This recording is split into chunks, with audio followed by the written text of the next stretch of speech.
February 14th, 1967. The Mekong Delta greeted us like a hostile force in itself. The humidity clung to my skin, so heavy it felt like trying to breathe underwater.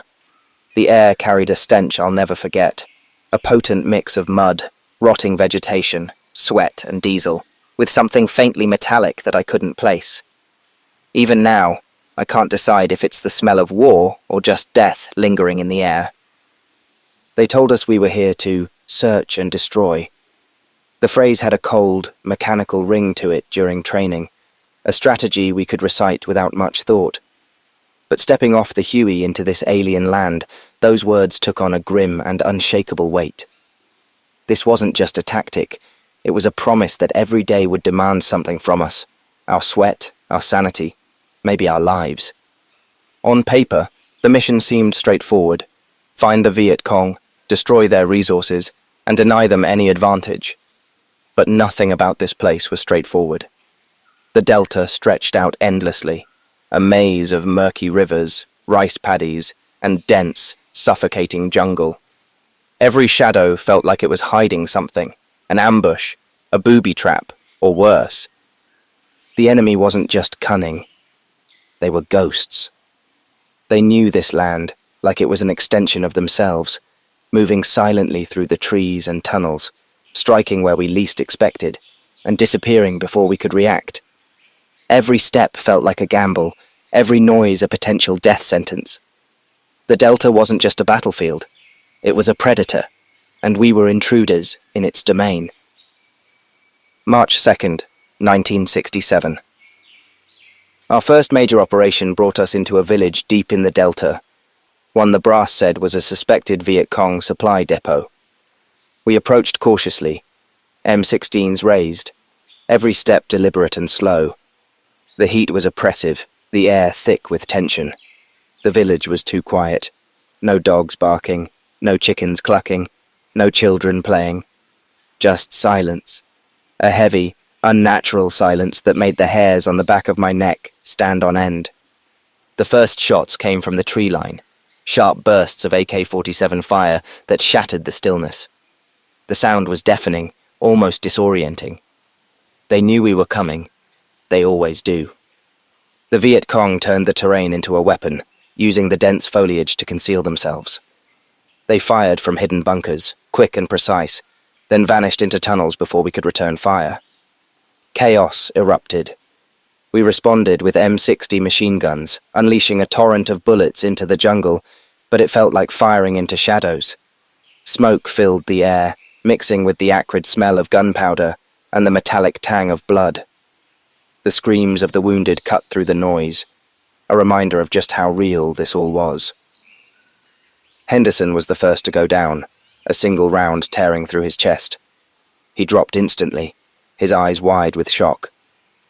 Parker caught shrapnel from a grenade, his face pale as blood soaked through his uniform. The medics did their best, but there was only so much they could do in the middle of a firefight. When it was over, we found the depot, a stash of weapons, ammunition, and rice. It should have felt like a victory, but it didn't. The price was too high. I couldn't stop thinking about Henderson. I didn't even know much about him, just that he had a wife back home and a little boy he talked about whenever we had downtime. Now he was gone, another name on a growing list of losses. The Delta took something from us that day. Not just lives, but pieces of ourselves, our innocence, our sense of purpose. The mission was search and destroy, but as we marched back to camp, all I could think about was how much of us was being destroyed along the way. March 9th, 1967. Search and destroy isn't just about finding the enemy. It's about breaking their will, dismantling their networks, and denying them the ability to regroup. Today, we cleared another village. The huts were empty, the silence oppressive. We found punji pits, bamboo spikes coated in human waste to cause infection. One of our guys, Corporal Finch, stepped into one last week. He's back at base now, fighting an infection that might cost him his leg. Inside one hut, we found weapons, rusted AK-47s, grenades and crude explosives. These weren't just tools of war, they were a reminder of how resourceful and relentless the Viet Cong are. Every weapon destroyed, every cache uncovered, feels like a small step forward, but the cost is steep. March 22nd, 1967. The jungle swallows you whole. The heat wraps around you like a vice, draining every ounce of strength. Insects bite relentlessly, their high-pitched hum a constant reminder of how foreign and hostile this land is. But worse than the heat or the bugs is the silence, the kind that makes you second-guess every step, every sound, every shadow. You can feel the jungle watching, waiting to strike. Today, the silence broke with a deafening blast. A claymore mine, hidden perfectly along the edge of a rice paddy, exploded as Collins, our point man, stepped forward. The force of it was sickening. 1 second he was there, alive, moving ahead of us, and the next, his body was flung back like a broken doll, crumpling into the mud. He didn't even scream. I don't know if it was shock, or if the blast was so violent it stole his voice before he could react. We rushed to him, hearts pounding, but the damage was done. Blood soaked the muddy water around him, turning it into a gruesome soup of red and brown. The medics worked frantically, hands slick with blood as they tried to stop the bleeding, but it was clear from the start that he wasn't going to make it. The medevac chopper took what felt like an eternity to arrive. When it finally did, the rotor blades kicked up a storm of dirt, rice shoots, and grief. We loaded Collins onto the Huey, his body wrapped in a poncho. As the helicopter lifted off, I couldn't stop thinking about his wife back home. Does she already feel it, that cold emptiness in her chest? Or will it hit her like a gut punch when they knock on her door? I hope they tell her he didn't suffer, even though I know it's a lie. April 5th, 1967. Out here, the enemy isn't just the Viet Cong. The land itself fights you every step of the way. The Mekong Delta is a labyrinth of twisting waterways, dense jungle, and swampy terrain that swallows vehicles whole and turns every march into an exhausting slog. Visibility is a joke. Nothing but green walls of foliage and brown, murky water. The only thing clear is the constant threat hanging over us, a tension so thick you can taste it. Today, that threat became reality. We were patrolling a narrow canal, the boats gliding slowly through the water, engines humming low. The air was heavy, stifling, and the only sounds were the occasional chirp of birds and the lapping of water against the hull. Then came the gunfire. It erupted from the tree line with a ferocity that made my heart stop. The VC hit us hard, their AKs spitting fire from cover we couldn't see. Bullets tore through the air, splintering wood and sending shouts echoing across the canal. We returned fire as best we could, our M16s barking back, but it wasn't enough. The sergeant shouted for the M79s, and the dull thump-thump of the grenade launchers answered back, sending small explosions into the jungle. The smell of gunpowder mixed with the humid air, a sickly reminder of how close death was. When it was over, we found their position, a bunker so well camouflaged it was nearly invisible, even up close.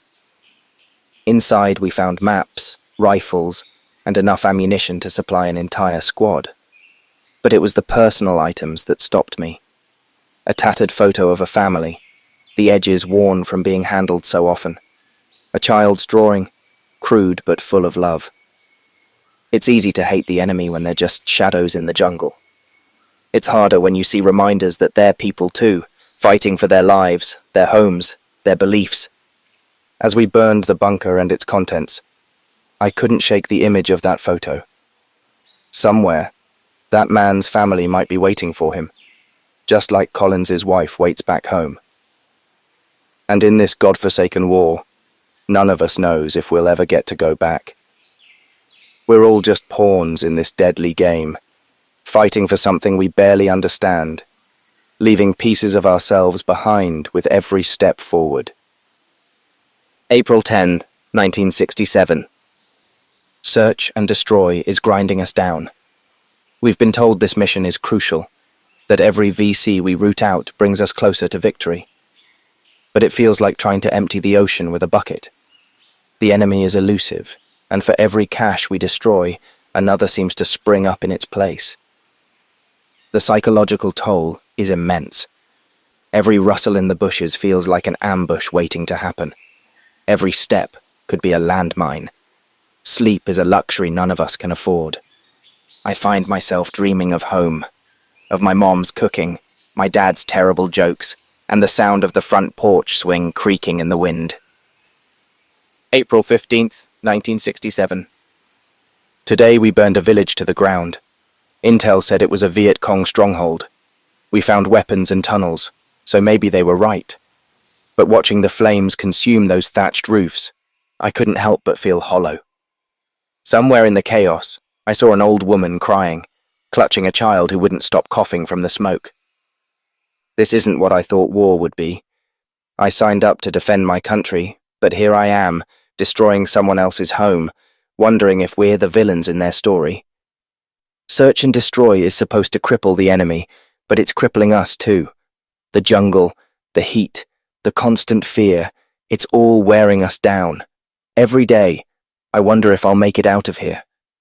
And if I do, will I even recognize the person I've become?